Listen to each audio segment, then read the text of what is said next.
Okay, Heyligenstaedt coolant pump. There you go. You can hear the contactors pulling in.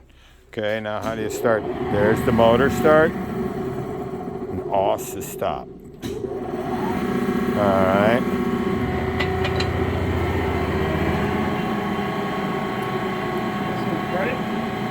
This is the brake.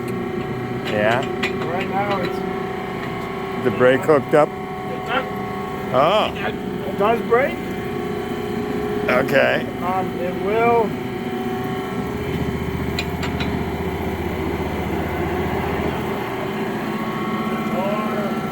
they had it hooked up. You turn the brake off. You turn the brake off.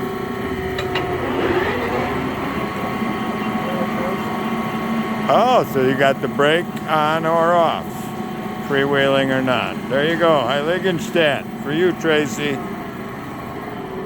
Now let's walk over here and show them that fancy electrical box we put together. We do have to do your handles. That's all we got to do. In that box, built from scratch. Got your transformer for low voltage, contactors for the motor, contactor for the coolant, fuses. And what's this? This is brake. This is your power supply for the brake. Holy cow. That was all missing. Very good.